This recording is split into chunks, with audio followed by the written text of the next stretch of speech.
You're commuting home with Katz and Cosby. Now, here's John Catsimatidis and Rita Cosby on 77 WABC. And joining us now here on Katz and Cosby is Joe Concha, the great media expert there at Fox News. Also, by the way, Joe has a perfectly timed new book. It's called Progressively Worse. Joe, you can't make it up. They've been giving talking points to the media. I don't know if you saw this today, but like, here's what you should be calling Kamala. Here's what you should say about her. I mean, it's like a bunch of parrots. Well, Rita, you call me a media expert. I'm a media czar.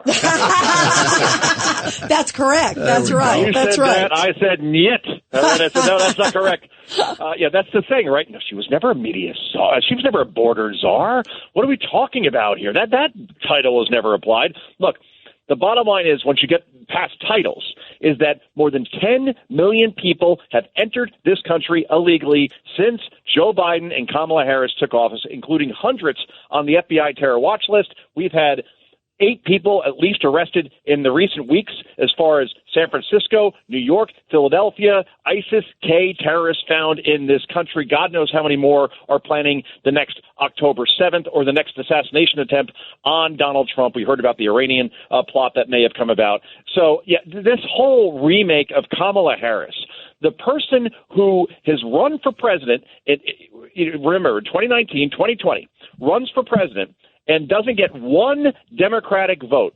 And now she's the nominee in 2024 without one vote from a Democratic voter. Isn't that amazing? And then Joe Biden has the audacity to go on the air last night. Well, he didn't. He was reading for the teleprompter. But whoever wrote his words for him was saying, no, this is all about saving democracy. Oh, by the way, welcome to the Soviet Union, because we just installed somebody that not one voter even had a say in. And that's where we're at this point. Kamala Harris being portrayed as some sort of combination of Barack Obama, Michelle Obama, Oprah, and Mother Teresa. Work, I think. Yeah, you forgot Mother Teresa out there. Unbelievable. But you tell me this, guys. How are voters in Pennsylvania? How are they going to like it when they hear that Kamala Harris has publicly stated, it's all on video and everything, that she supports banning fracking, banning fossil fuels? How do you think they're going to feel about that? How about in Michigan? Kamala Harris supports an electric vehicle mandate where new cars aren't sold anymore that actually, use gas. Instead, it's EVs where we have no infrastructure for that, by the way. How are auto workers going to feel about that? Tell that to the Ford Motor Company that lost $2.5 billion. I saw that in the last 13 weeks on electric vehicles. Isn't that amazing? You saw their stock just, boom, like a Boeing jet trying to land, like not good, right? Just straight down. And then, by the way, how about in Arizona? How do you think they feel, or New Mexico for that matter, because that's now a swing state apparently. How do you think they feel that Kamala Harris wants to abolish ICE?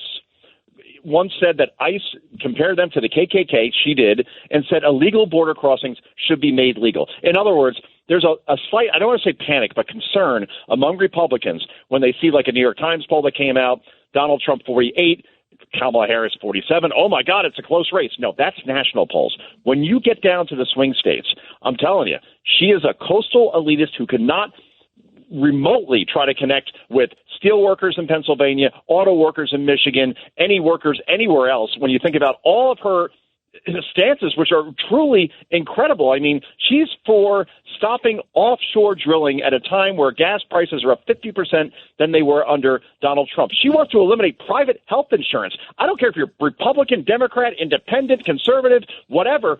You want to keep private health insurance, I would think, right? So her solution is for government solves all problems. Radicals never win. And in the end, I think once her record is exposed, and I know the media is not going to do that so much, but shows like this, social media, that's the great equalizer. I think that'll be the difference, guys. Joe, go ahead. How about defunding the police? I was about to say cashless bail? Yeah, and also she donated to the Minnesota Freedom Fund, too. Exactly. I mean, which was bailing out the rioters. That's right. And she said she's open to the idea of convicted rapists, murderers, the Boston bomber. I'm open to that conversation. Maybe they should be able to vote. It's all about power and retaining it. So she'll say whatever. But remember what she said about foreign policy as far as Ukraine. Remember this quote?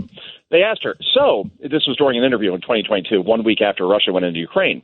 So explain to everybody what's going on here with Ukraine and Russia. She literally said this, verbatim quote, guys. So Ukraine is a country in Europe.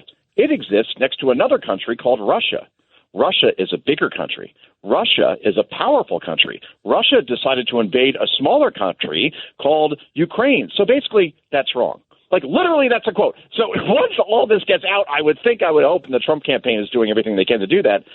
I think the debate comes down to everything Trump versus Kamala, and it's going to be the same thing we saw with Trump versus Biden.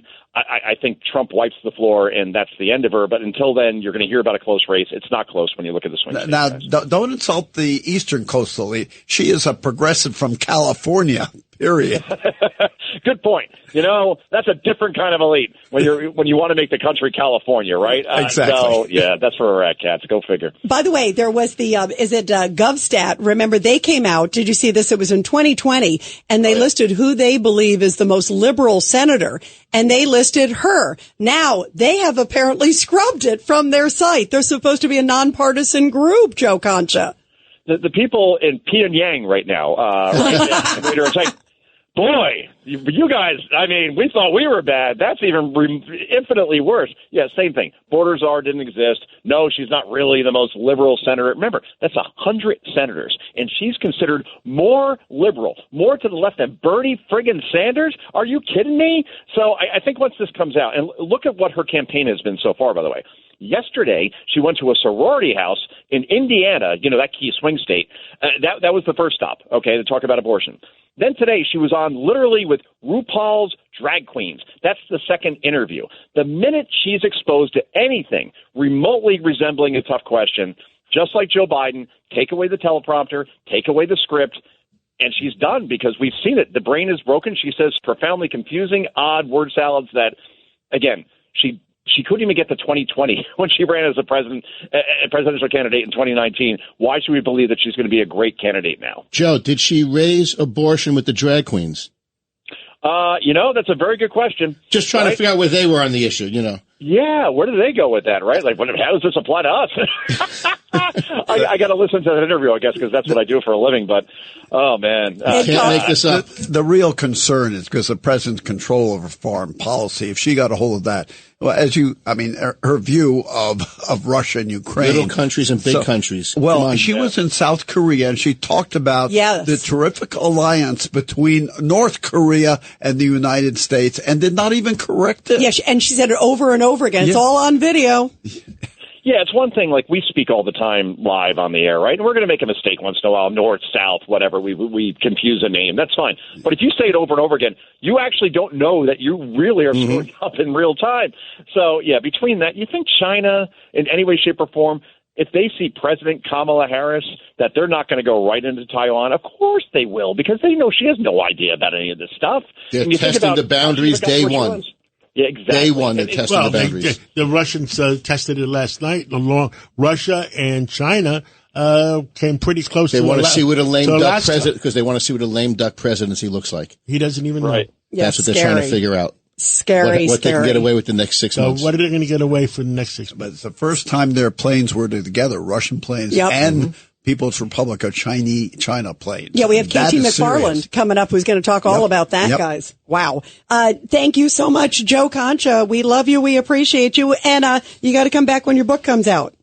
Oh, it's done. I'm there next week, guys. Awesome. Good. Well, then we'll see. We'll talk to you next week. This is the show to do it on. That's great. We love you, Joe. Congrats, my friend. Thanks so much. And again, Joe's awesome book, Progressively Worse, coming out next week.